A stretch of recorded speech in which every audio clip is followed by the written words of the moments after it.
Yellow, welcome to another video. Today we're going to be exploring the beautiful UDO's Super 6, the first synthesizer by George Hearn, which is an amazing 12-voice polyphonic binaural analog hybrid synthesizer with super wave technology. Super wave technology. That's so advanced, futuristic.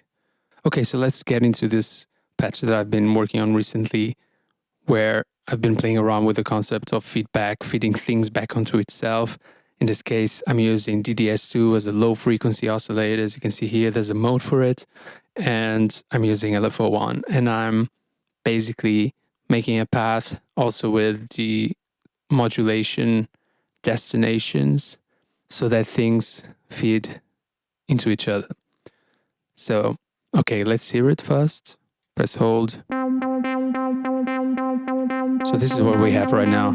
And let's actually perhaps do this from scratch so we can try to recreate this. Shouldn't be too hard since most of the layout is already kind of set for that. So let's move on to, let's close this, go to patch 3, shift, manual. We've got a very interesting sawtoothy sound. Okay, so how can we do this? It's going to be annoying, so let's go add an LFO. And let's close the filter.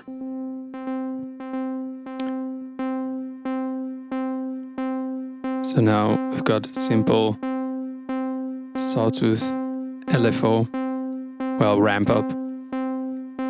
Now, here you can listen to DDS2, which is still playing out. So we go one back, and now you don't hear anything. DDS2 is an LFO. So what can we do with this? Basically, what we can do is that we can come here to the mother sign, and we can do LFO2 as a source to LFO1 to modulate it. And what is important is that we can play with the frequency of the sorry, this is wrong. Oopsies. I think we can do shift clear. Yes. We're still mother sign. Actually, we're going to do DDS2, not LFO2. Thinking of DDS2 as LFO2, but actually there is an LFO2 already in the Super 6. So DDS2, select destination LFO1, and then, yeah, you can already hear the effect. It's basically changing the frequency. And we can use the tune as a way to dial in the speed of the DDS2, and that will affect and create interesting rhythms.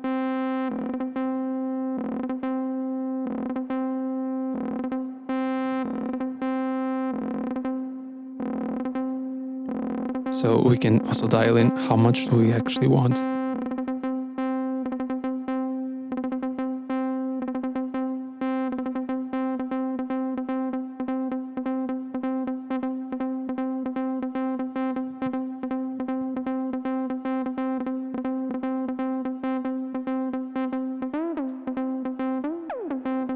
So something we can also do, and goes back to what I was mentioning, the feedback, is that we can modulate the frequency of the LFO on DDS2 by the LFO1. So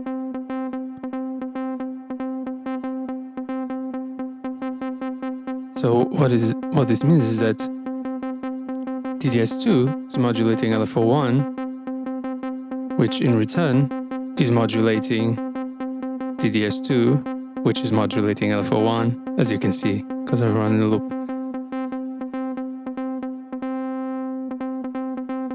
So here we have a sawtooth ramp. Let's switch. There's certain shapes that work better than others.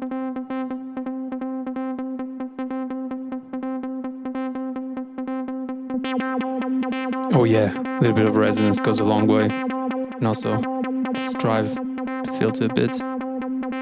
Make sure there's no low pass going.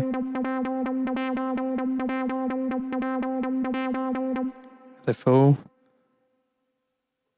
gonna trigger it again.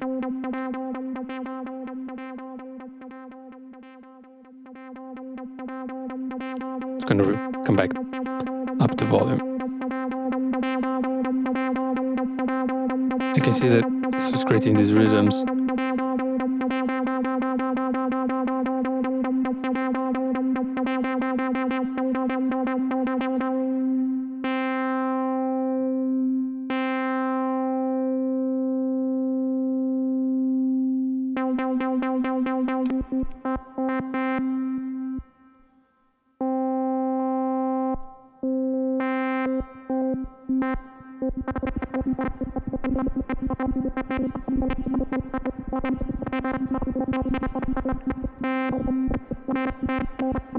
A bit too chaotic.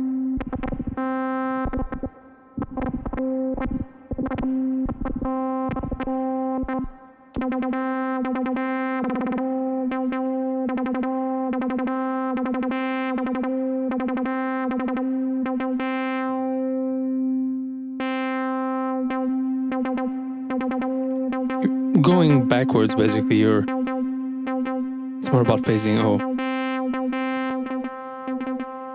this is also interesting because of the binaural aspect of the Super 6. You hear actually some interesting stereo imaging going on.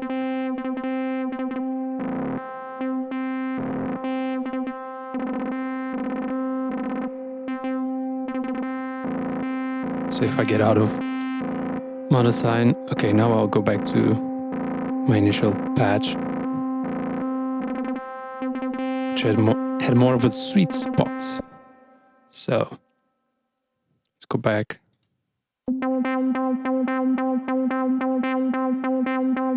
If any of you out there know floating points, you're probably getting the vibe. Now I have some drum loop here in the back running on my KO2, and I'll just bring that and let's try to synchronize this with a hapax helping the way.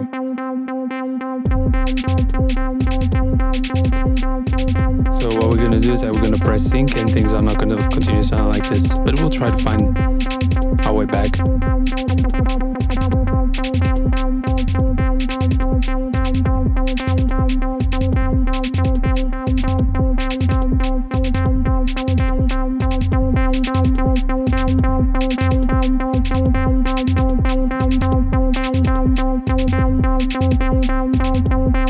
I think in this patch I'm not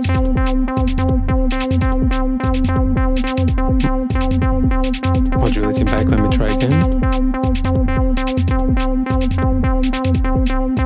Oh, I think it's yes. So maybe I have to check this mono sign. I think if we just press here.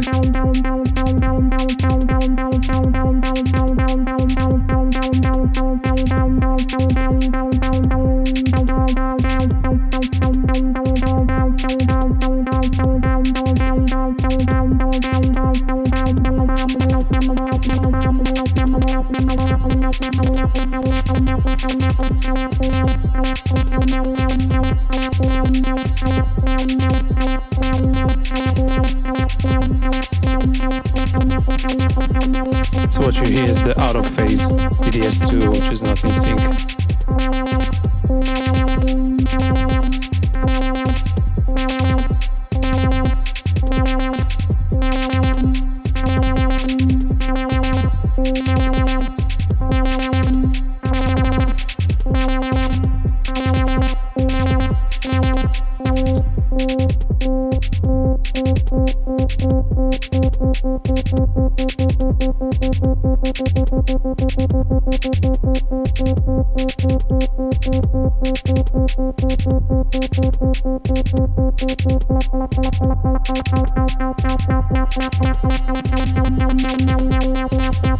Maybe you can do the other way around. Let's go back. This is something beautiful really well thought of is that what happens if you don't have a screen and you want to figure out what is the current state of the parameters. And the solution that George Hearn came up with was that whenever you have a preset that you've saved, if you change it, in this case let me exit mod assign, if you change it, it will start blinking on this side, on the slot side, I guess. This is the banks, these are the patches, I guess. So if I click here, I go back to my initial one, which is also not in sync.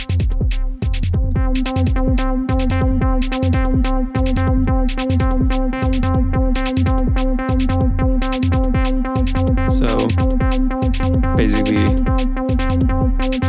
if I now click again, it's going to go back to the whatever the state I had beforehand. And I can also just move to another completely different patch, and if I press it again, it's still there. So that's actually a really nice feature that really helps managing the aspects, or one of the main design choices of not having a screen. So let's try the other way. Let's try synchronize with the Super 6. Not with arpeggiate.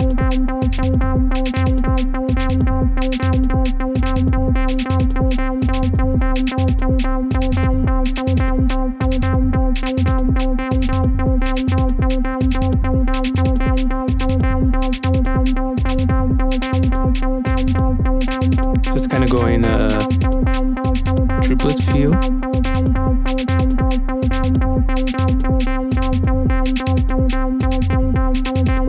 I guess that's alright. So if I actually lower this, it's not interesting at all, because you don't hear the effect.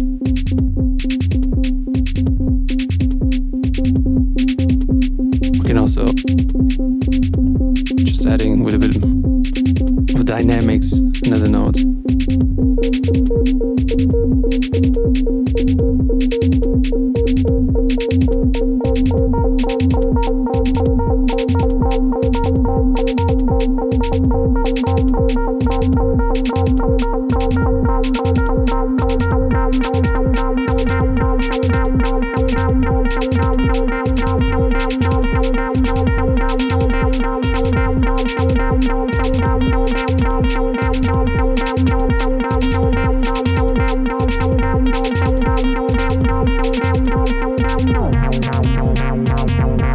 So what else can we do?